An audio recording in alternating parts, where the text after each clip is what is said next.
wabarakatuh. Kami dari kelompok 8 akan mempresentasikan makalah kami yang berjudul Elektromagnetik. Dengan saya Maria Gisa Madalena dan sebelah saya Nora Sikin, saya Agustia Yadita, saya Geza Pesesa, saya Seni Septiani. Saya Samuel. Kami akan membacakan hasil makalah kami dibacakan oleh Nora Sikin. Pendahuluan perumusan masalah berdasarkan makalah kami yaitu maka kami akan mencoba merumuskan beberapa masalah sebagai berikut. Yang pertama, apa pengertian gelombang elektromagnetik? Yang kedua, apakah hasil dari percobaan Hertz? Yang ketiga, bagaimanakah dengan sinar UV? Apakah penggunaannya terdampak pada kehidupan? Yang keempat, smartphone memiliki gelombang elektromagnetik. Apakah berdampak pada manusia? Tujuan dari makalah ini yaitu diharapkan kami dapat mengetahui pengertian dari gelombang elektromagnetik, lalu hasil percobaan Hertz, dampak sinar UV bagi kehidupan, serta ada atau tidaknya dampak smartphone bagi manusia. Bab 2, isi dan pembahasan. 2.1 konsep gelombang elektromagnetik. A. Pembentukan gelombang elektromagnetik. Gelombang elektromagnetik hanya dapat dibangkitkan oleh muatan-muatan listrik yang selalu dipercepat. Misalnya muatan listrik yang bergetar atau disebut arus bolak-balik. Gelombang elektromagnetik disebut juga radiasi elektromagnetik yang terdiri atas getaran medan listrik dan medan magnetik yang berjalan menjauh dari muatan-muatan yang dipercepat. Dia dapat menyatakan bahwa muatan listrik yang bergerak akan menimbulkan medan magnet. Muatan-muatan listrik mengalami isolasi sehingga laju perubahan medan listrik tidak tetap. Ini menimbulkan perubahan medan magnet yang tidak tetap juga. Peristiwa timbulnya medan listrik dan medan magnet secara berkala dan jalan ke segala arah disebut dengan gelombang elektromagnetik. Tahun 1864, James Clerk Maxwell menyatakan perubahan medan listrik harus menimbulkan medan magnetik. Perubahan medan magnet secara sinusoidal membangkitkan kembali medan listrik yang juga berubah secara sinusoidal. Perubahan yang merambat umumnya disebut gelombang dan gejala ini disebut gelombang elektromagnetik. B. Sifat gelombang elektromagnetik. Sifat-sifat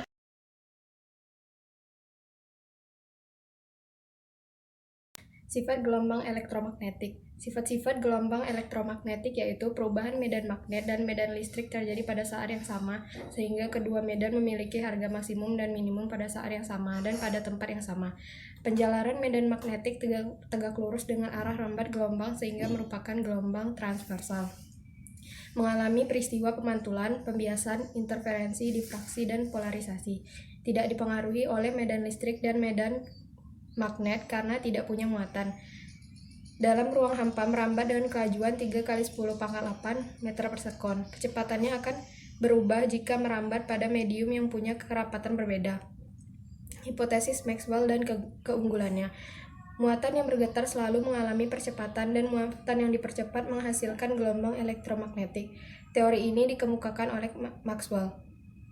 Untuk mendukung teorinya, Maxwell mengemukakan 4 prinsip elektromagnetik, yang prinsipnya merupakan kebalikan dari hukum Faraday, yaitu arus listrik pada suatu konduktor menimbulkan medan magnetik yang arahnya melingkari konduktor tersebut, hukum Ampere. Konduktor yang bergerak memotong medan magnetik menimbulkan gegek induksi pada ujung-ujung konduktor itu. Perubahan flux magnetik yang menembus bidang kumparan kawat menimbulkan arus listrik pada kumparan kawat, hukum Faraday. Perubahan flux listrik menimbulkan medan magnetik, hukum Maxwell. Lalu Maxwell mengungkapkan keempat prinsip dasar ini ke 4 persamaan dasar. Berdasarkan persamaan tersebut, Maxwell mencoba menurunkan cepat rambat gelombang elektromagnetik, yaitu cepat rambat gelombang sama dengan 1 per akar permeabilitas vakum dikali dengan permitivitas vakum. Keunggulan hukum Maxwell. 1. Hukum Maxwell meramalkan adanya arus pergeseran. 2. Hukum Maxwell meramalkan adanya gelombang elektromagnetik yang terdiri dari bermacam-macam frekuensi dan semuanya merambat dengan kecepatan cahaya. 3. Cahaya adalah gelombang elektromagnetik. Percobaan Hertz. Kecepatan gelombang elektromagnetik berdasarkan hasil percobaan Hertz sama dengan kecepatan cahaya yang diramalkan Maxwell. Sifat gelombang elektromagnetik pada celah kawat mirip dengan sifat-sifat cahaya. Percobaan ini membuktikan bahwa cahaya adalah gelombang elektromagnetik. Melalui serangkaian percobaan, Hertz berhasil menunjukkan bahwa sifat-sifat gelombang elektromagnetik pada celah kawat mirip dengan sifat-sifat cahaya. Misalnya dapat dipantulkan oleh permukaan benda padat sesuai dengan hukum pantulan, dapat difokuskan oleh suatu cermin tepung, menunjukkan efek difraksi, efek interferensi, dan dihiaskan oleh prisma yang terbuat dari kaca atau plastik.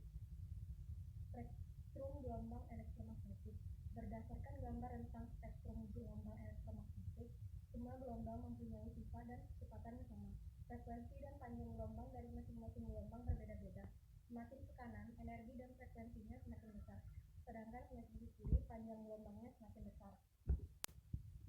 Berdasarkan rentang spektrum gelombang elektromagnetik, frekuensi terendah atau panjang gelombang terbesar adalah gelombang radio, dan frekuensi tertinggi atau panjang gelombang terkecil adalah sinar gamma. Untuk semua gelombang elektromagnetik yang merambat dalam vakum berlaku persamaan dasar gelombang elektromagnetik, yaitu Q sama dengan lambda kali F.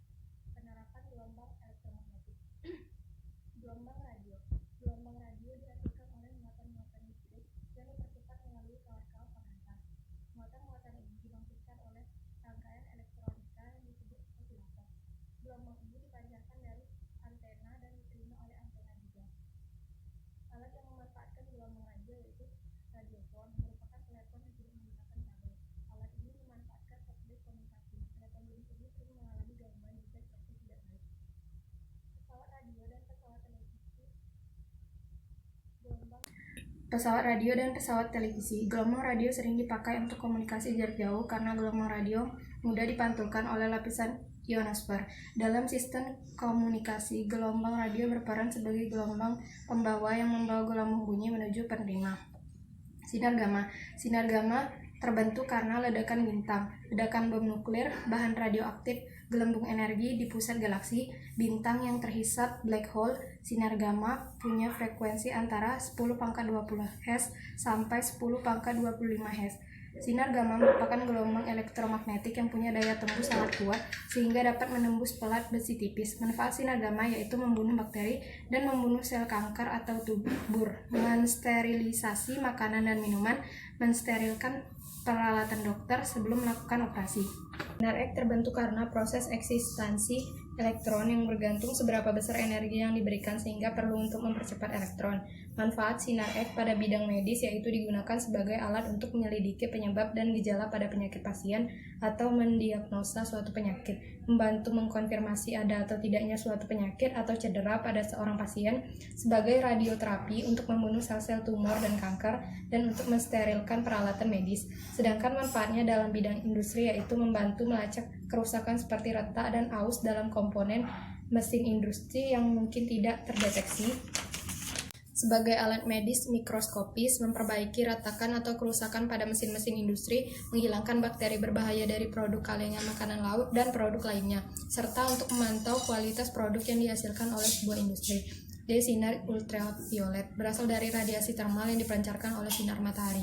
Radiasi UV yang berasal dari matahari tidak banyak dideteksi di bumi karena atmosfer bumi banyak menyerap radiasi ini sebelum tiba di bumi. Manfaatnya untuk proses fotosintesis pada tumbuhan, membantu pembentukan vitamin D pada tubuh manusia untuk membunuh kuman penyakit, mencuci hamakan ruangan operasi rumah sakit, dan instrumen pembedahan, juga untuk memeriksa keaslian tanda tangan di bank. Cahaya tampak terjadi karena atom bertransisi dari satu tingkat energi ke tingkat energi lebih rendah sambil melepaskan foton dengan panjang gelombang cahaya tampak yaitu 400 sampai 700 nanometer. Manfaatnya yaitu mampu dilihat mata manusia tanpa menggunakan teknologi serta digunakan pada sinar laser dalam serat optik pada bidang telekomunikasi. Sinar inframerah. Radiasi ini umumnya dipancarkan oleh atom-atom atau molekul-molekul ketika mereka berubah energi dalamnya, terutama energi vibrasi dan energi ion dan energi rotasinya. Manfaatnya untuk terapi fisik, menyembuhkan penyakit cacar dan encok, untuk fotografi, pemetasan SDA, mendeteksi tanaman yang tumbuh di bumi dengan detail, untuk fotografi, diagnosa penyakit, digunakan pada remote control berbagai peralatan elektronik dan alarm. Mengeringkan cat kendaraan dengan cepat pada industri otomotif. Pada bidang militer digunakan melihat dari tempat gelap atau kabut, serta satelit untuk memotret permukaan bumi meskipun terhalang kabut atau awan. Gelombang mikro berasal dari John C. Mattel dan George F. Smoot memperkirakan radiasi ini berasal dari ledakan Big Bang. Radiasi gelombang mikro yang lain berasal dari luar angkasa yang dipancarkan atom hidrogen netral di daerah antara bintang di galaksi Bima Sakti. Manfaat gelombang ini digunakan sebagai alat masak, sebagai alat komunikasi, radar, dan dan mentransmisikan pembicaraan telepon. Bahaya radiasi gelombang elektromagnetik. Bahaya sinar gamma. Bahayanya yaitu merusak satelit dan atmosfer. Selain itu, sinar gamma dari nuklir dapat menyebabkan jumlah kematian terbesar dalam penggunaan senjata nuklir di sebuah perang nuklir. Bahaya sinar X. Penggunaan sinar X yang melebihi batas normal dapat mengakibatkan pemusnahan sel-sel dalam tubuh, perubahan struktur genetik suatu sel, penyakit kanker, rambut rontok, serta kulit menjadi merah dan berbisul. Bahaya sinar ultraviolet. Radiasi sinar UV yang berlebihan dapat mengakibatkan kanker kulit, sunburn atau terbakar matahari, gangguan penglihatan, penuaan dini pada kulit, fotosensitivity atau sensitif terhadap cahaya, sampai mengganggu keseimbangan alam, seperti pengaruh buruk terhadap tanaman dan kehidupan bawah air seperti plankton dan benih ikan. Bahaya cahaya tampak. Penggunaan laser pada pointer laser apabila mengenai mata dapat mengakibatkan kerusakan retina, terutama pada bagian makula atau titik sentral retina. Bahaya inframerah. Penggunaan inframerah yang berlebihan dapat mengakibatkan kulit terbakar, kanker kulit, kerusakan retina, dan penuaan dini. Jadi dari kegiatan ini dapat kita ketahui bahwa satu perubahan yang merambat umumnya disebut gelombang, dan gejala ini disebut gelombang elektromagnetik. Gelombang elektromagnetik merupakan radiasi dari percepatan muatan listrik dalam medan listrik dan medan magnet. Dua hasil dari percobaan Hertz sama dengan kecepatan cahaya yang diramalkan Maxwell. Sifat gelombang elektromagnetik pada celah kawat mirip dengan sifat-sifat cahaya. Percobaan ini membuktikan bahwa cahaya adalah gelombang elektromagnetik. 3. Walaupun sinar UV memiliki berbagai manfaat bagi kehidupan, sinar ini juga dapat memberikan dampak yang berbahaya seperti kanker kulit, sunburn atau terbakar matahari, kerusakan mata akibat sinar UV, penuaan dini pada kulit, sampai photosensitivity atau sensitif terhadap cahaya. 4. Smartphone memiliki gelombang elektromagnetik sejenis dengan radiasi non-ionisasi memiliki golongan rendah yang memiliki tingkat penyerapan spesifik tingkat SAR di bawah 1,6 watt per kilogram, sehingga penggunaan yang berlebihan dapat menyebabkan mata mudah lelah, insomnia, sampai nomofobia. Saran, gelombang elektromagnetik memiliki berbagai macam manfaat, akan tetapi dari itu semua, gelombang elektromagnetik juga memiliki bermacam-macam dampak. Untuk itu kita dapat menerapkan beberapa cara untuk mengurangi dampak radiasi gelombang elektromagnetik dalam kehidupan sehari-hari, seperti gunakan headset yang berkabel bila hendak menelpon. Headset ini dapat membantu untuk mengurangi radiasi dari gelombang elektromagnetik yang ditimbulkan saat menelpon. Sangat dianjurkan untuk SMS daripada harus menelepon bila tidak ada hal penting yang akan disampaikan. SMS lebih efektif daripada menelepon untuk mencegah radiasi yang berlebihan. Janganlah meletakkan HP di saku celana. Hal ini fatal akibatnya untuk alat reproduksi. Kurangilah penggunaan Bluetooth karena Bluetooth ini menggunakan gelombang atau sinyal dalam mentransfer data atau menerima data. Terakhir, menggunakan speakerphone untuk mengurangi radiasi saat menelpon. Sekian dari presentasi saya akhiri dengan Assalamualaikum warahmatullahi wabarakatuh.